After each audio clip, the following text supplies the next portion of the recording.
역대상 6장 1절부터 30절 말씀 마음을 집중하시고 함께 읽어보십니다. 레위의 아들들은 게르손과 그핫과 무라리요, 그핫의 아들들은 아므람과 이스알과 헤브론과 우시엘이요, 아므람의 자녀는 아론과 모세와 미리암이요, 아론의 자녀는 나답과 아비후와 엘르아살과 이다말이며, 엘르아살은 비느하스를 낳고 비느하스는 아비수아를 낳고 아비수아는 붓기를 낳고 붓기는 우시를 낳고 우시는 스라히야를 낳고 스라히야는 무라요스를 낳고 무라요스는 아마리아를 낳고 아마리아는 아히둡을 낳고 아히둡은 사독을 낳고 사독은 아히마스를 낳고 아히마스는 아사랴를 낳고 아사랴는 요하난을 낳고 요하난은 아사랴를 낳았으니 이 아사랴는 솔로몬이 예루살렘에 세운 성전에서 제사장의 직분을 행한 자이며,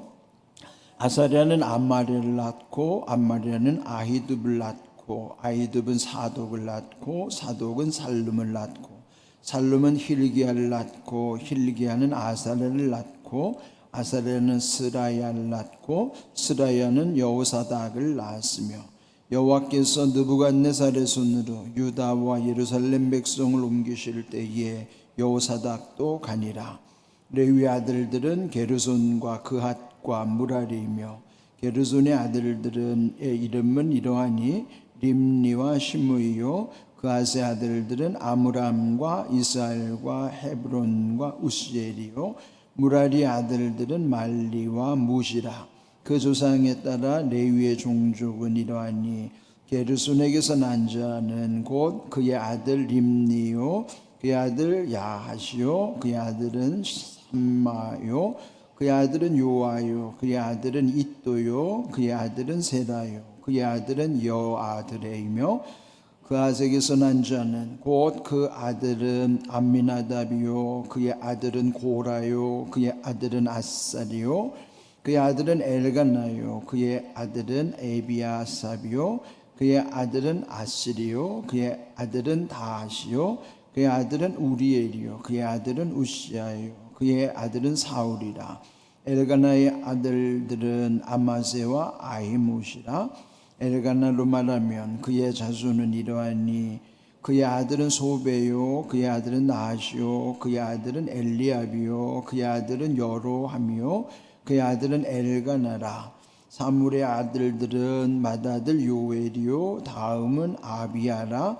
무라리에게서 난 자는 말리요, 그의 아들은 림니요, 그의 아들은 시므이요, 그의 아들은 우사요, 그의 아들은 시므아요, 그의 아들은 학기야요, 그의 아들은 아사야더라.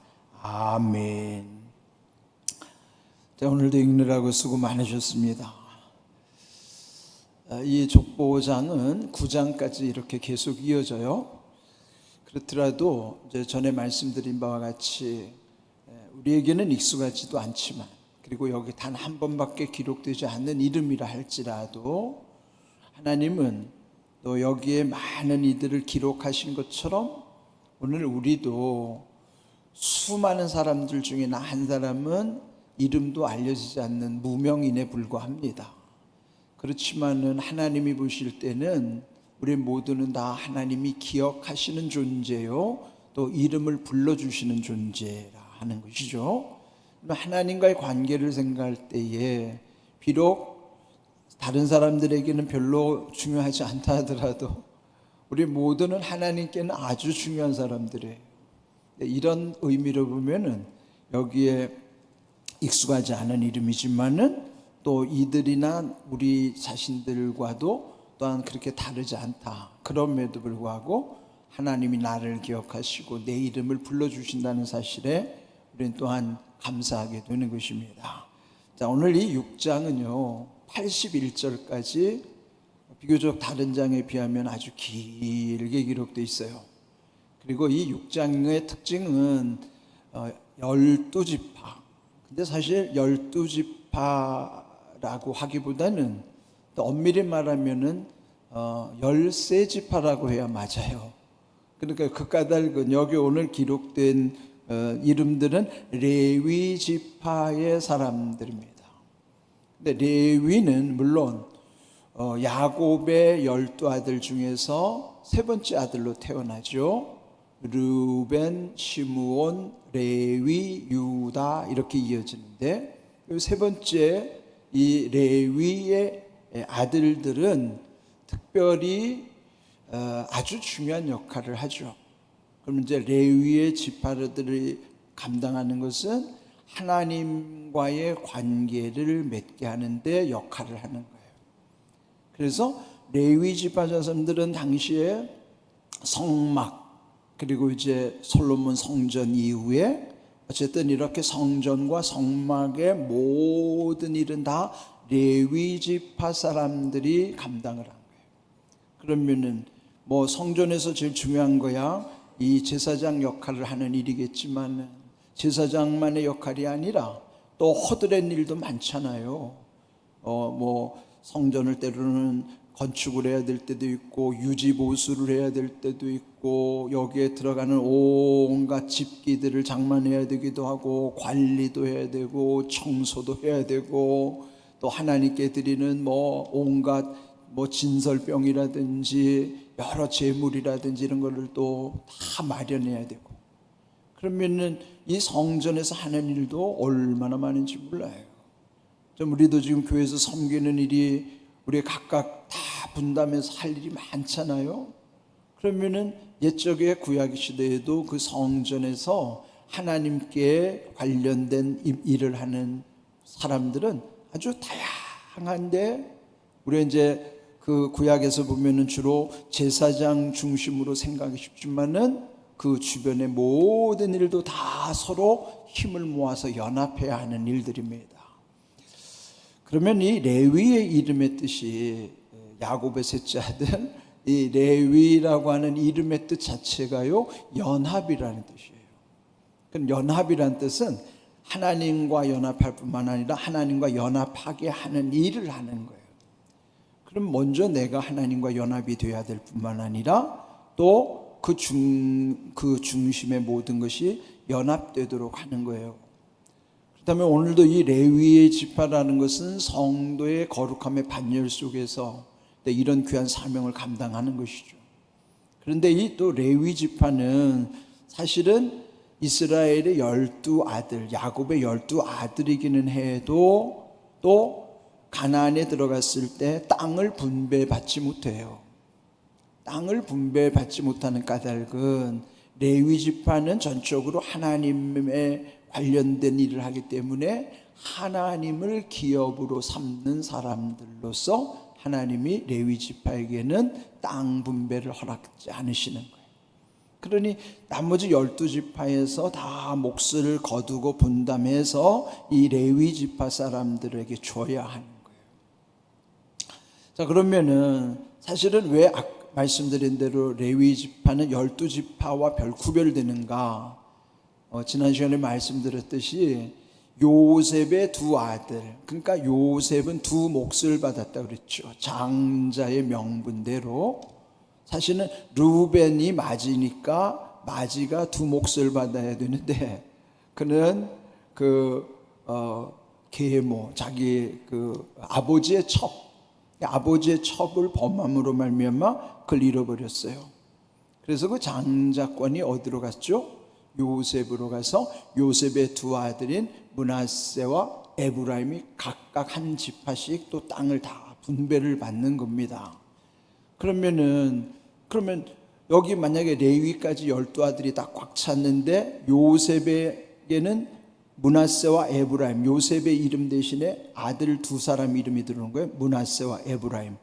그러면 12아들에다가 요셉의 아들이 둘이니까 하나가 더 추가되죠. 그러니까 13지파가 되는 거예요, 사실은. 13지파인데 레위 지파는 땅 분배를 안 하니까 나머지 12지파가 돼서 땅을 분배받는 거예요. 그러면 레위는 하나님과 관련된 일을 전담하기 때문에 그들은 하나님을 기업으로 삼는 자라 이렇게 칭하는 거예요. 그러면 12지파라는 것은요 레위 지파를 제외한 그 므낫세와 에브라임이 들어가서 완전수 12지파를 채우고 여기는 플러스 하나 레위 지파가 되는 겁니다. 그런데 여기 이제 지난 시간에 이 5장에서는요 르우벤과 갓, 므낫세 중에서 반 지파, 그렇게 두 지파 반은 요단을 건너기 전에 요단 동편에서 땅을 분배받았다고 그랬죠.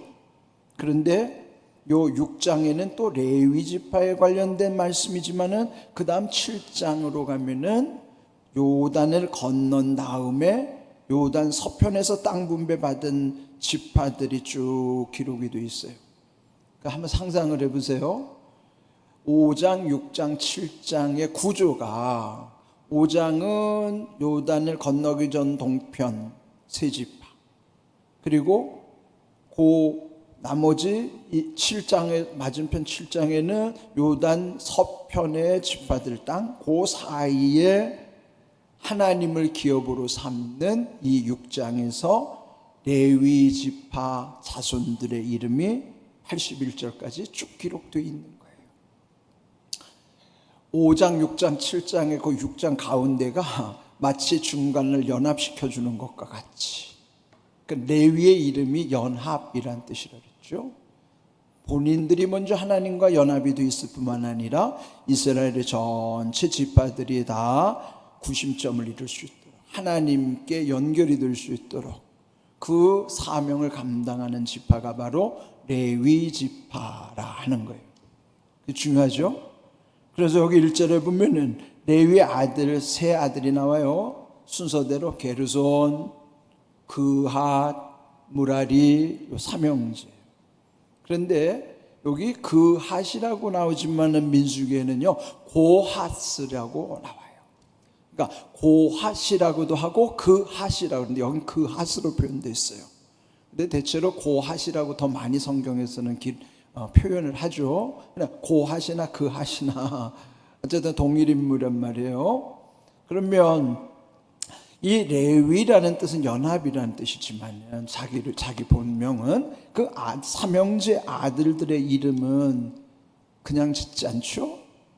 대개는 자기의 신앙을 담든지 자기의 인생을 그 속에 담든지 그런 의미가 있단 말이죠. 그러면 세 아들을 통해서 레위의 인생을 알 수 있어요. 엿볼 수 있는 거죠. 첫 번째 게르손, 장남의 이름의 뜻은요 나그네, 그런 뜻이에요.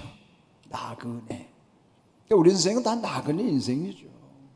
다 나그네 인생인데, 둘째 그핫 또는 고핫이라고 하는 둘째 아들의 이름은 집회 모임이란 뜻이에요. 연합하려면 모여야 되잖아요. 연합하려면 모임이라는 뜻이에요. 집회라는 뜻이에요. 그 다음에 셋째 무라리. 무라리라는 뜻이 이미 그 출애굽기에도 보면은 이스라엘 백성들이 마라 광야를 경험할 때 있어요. 마라가 뭐예요? 쓰다. 그 마라에서 그 물을 발견했는데 그 물이 도저히 써서 먹을 수가 없어요. 그래서 마라라고 그러는데 그 마라의 쓴 물에 또 하나님이 명하신 그 나무들을 거기다 던졌더니 그 물이 쓴 물이 단물로 변했다 그랬죠. 그때 무라리 비슷하죠. 그러니까 무라리라는 뜻도 마라라는 뜻이에요. 그게 뭐다? 쓰다. 인생이 쓰다는 말이죠. 고라고 쓸 고자를 쓰는 거예요. 쓴맛. 그러니까 그런 인생의 결론이에요. 이렇게 쓴 맛을 경험하는 게 인생이구나. 근데 또 우리 쓴 맛을 경험할수록 더욱 하나님을 찾게 되는 것이고 하나님을 의지해야 되는 거예요. 그러면 레위라고 하는 이 레위가 아들들을 통해서 그 인생을 어떻게 겪어냈던가, 게르손으로서, 그핫으로서, 무라리로서 자기 인생이 거기 투영이 되어 있는 거예요. 그러니까 이거는 우리 인생의 모습이기도 합니다. 그러나 그 레위는 그 상황 속에서 자기 이름처럼 연합이라고 하는 사명, 미션을 갖고 살아가는 거예요. 그래서 하나님과 사람들 사이를 연합시켜주는 일. 그리고 그 아들들도 그 게르손, 그핫, 무라리 그들이 다 성전을 중심으로 해서 연합할 뿐만 아니라 또 이 레위는 그 세 아들을 통해서 인생의 세 가지 측면, 나그네 인생이요, 그럼에도 또 집회, 모여야 한다는 연합의 인생, 그리고 그러나 인생은 결국 쓴맛을 경험할 수밖에 없는, 그래서 더 하나님을 찾을 수밖에 없다는 인생에 대한 의미. 근데 이것이 레위를 통해서 주시는 하나의 메시지예요. 근데 여기 이제 쭉 이름이 기록되는데 여기 2절을 보면 그핫의 아들 그랬어요. 근데 그핫의 아들 이름이 거기 나와요. 아므람, 이스할, 헤브론, 우시엘이요. 그 다음에 아므람의 자녀는 아론과 모세와 미리암. 익숙한 인물이죠, 그죠? 특별히 아론과 모세는 한 형제고 미리암은 맞이라. 사실은 제일 큰 누님이 미리암, 둘째가 아론, 셋째가 모세로 이렇게 되는데, 여기서는 왜 아론을 먼저, 물론 형이기도 하지만 아론을 통해서 그 집안이 제사장 가문이 이어지는 거예요. 그러면 여기에 레위의 세 아들 중에서도 둘째 아들 그핫을 통해서 여기 아므람, 그러니까 아므람 모세 아버지죠, 그 아론의 그 제사장 혈통이 이어져 가게 하신다는 것을 여기서 보여주시는 거예요. 그런데 여기 또 아론, 제사장 혈통을 이어가는 아론의 자녀는, 아론도 대제사장, 그러니까 1대 대제사장, 초대 대제사장이 누구예요? 그 아론이에요. 아론이 제일 먼저 대제사장이 된 건데, 그 대제사장으로서 아들을 사형제를 뒀어요. 거기 이름이 나오죠. 3절 둘째 줄에 보면은 나답, 아비후, 엘르아살, 이다말. 그러니까 대제사장 가문이니까 그 아들들도 다 제사장이 되는 거예요. 근데 이 제사장이 됐던 이 네 아들 중에 나답, 아비후, 첫째와 둘째가 하나님께 분향하느라고 그 불은 하나님이 지정한 불을 가져다가 분향을 해야 돼요. 향을 올려야 된단 말이에요. 그런데 하나님이 지정한 불을 쓰지 않고 아무 불을 갖다가 쓴 거예요. 그러다가 갑자기 분향하다 불이 확 역류하는 바람에 그 불에 타 죽었어요. 왜요? 하나님 말씀대로 불을 쓰지 않고 자기 임의대로 편한 대로 썼다가 그 불에 타 죽은 거예요. 비극이 일어난 것이죠. 그럼 원래 장남 나답이 대제사장을 이어가야 하지만은 나답과 아비후 첫째 둘째가 분향하다가 죽었어요. 그 거룩함이 훼손되면은 이거 하나님은 이렇게 거룩함의 훼손을 아주 중시하는 거예요. 그래서 결국 셋째와 넷째 엘르아살과 이다말을 통해서 제사장 가문이 이어질 수밖에 없게 되는 것이죠. 그러니까 우리가 무슨 일을 해도 마음에 거리끼면은 하지 않는 게 좋아요. 근데 물론 우리가 이렇게 어떤 마음에 거리낀다는 거는 뭔가 묶여 있다는 거예요. 내 안에 자유함이 있으면은 거리낌도 없고 거리낄 것도 없어요. 그런데 여기 이제 이런 비극이 일어난 것이 문제긴 합니다.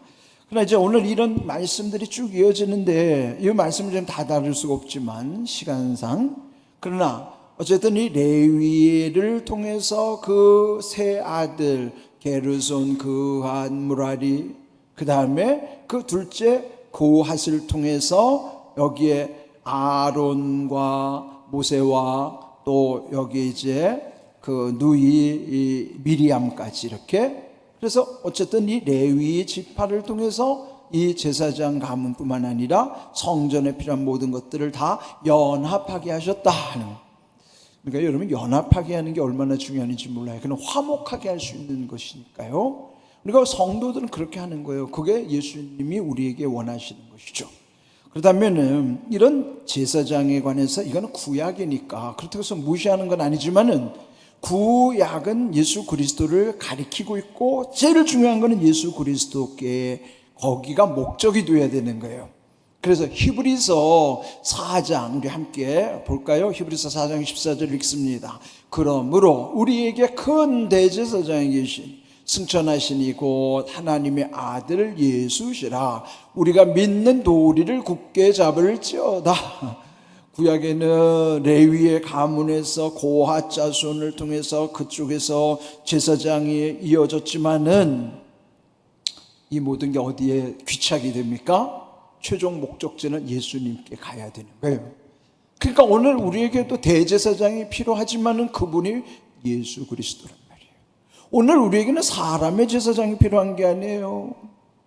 사람의 제사장이 필요한 게 아니라 큰 대제사장을 뭐요? 가장 위대하신 대제사장, 구약의 아론의 계보를 이었다지만 예수님은 아론의 계보를 잇는 게 아니에요. 그래서 우리에게도 큰 대제사장이 계신데 그분이 바로 예수 그리스도시라. 그래서 그분을 믿는 도리, 마땅히 우리가 지켜야 되는 그분의 말씀을 굳게 잡고 살아가야 되는 거예요. 자, 그 다음 15절 함께 읽어봅니다. 우리에게 있는 대제사장은 우리의 연약함을 동정하지 못하실 이가 아니요 모든 일에 우리와 똑같이 시험을 받으신 이로되 죄는 없으시니라. 구약의 제사장들은 다 죄인들이었지만 우리에게 있는 큰 대제사장이신 예수 그리스도, 그분은 죄 없으신 완전한 대제사장이실 뿐만 아니라, 그래서 그분은 우리 인생의 연약함을 동정하시는 분이란 말이죠. 동정이 뭐예요? 함께 마음에도 또 실제로 겪어내시면서 우리를 위로하실 수 있는 분이시란 말이에요. 연약함을 아시는. 그래서 우리의 대제사장, 큰 대제사장이신 예수 그리스도, 그분만이 완전하십니다. 우리는 구약에 얽매여 있는 사람들이 아니에요. 우리는 예수 그리스도께 속한, 그래서 예수 그리스도 그 보혈로 인하여 우리의 모든 죄가 씻음받게 될 뿐만 아니라 우리 인생의 모든 죄가 거기서 끝나고, 그리고 거기로부터 하나님의 은혜와 복이 우리에게 더해지게 하시는 은혜, 이게 오늘 예수 믿는 특권이에요. 근데 이걸 모르고 사는 사람들이 너무 많아요. 여전히 구약에 매여 있는 사람들이 너무 많아요. 여러분, 예수 잘 믿으셔야 돼요. 바르게 믿으셔야 된다고요. 이런 귀한 은혜, 큰 대제사장이신 예수 그리스도 안에서 누리시기를 주님의 이름으로 축복합니다. 아멘.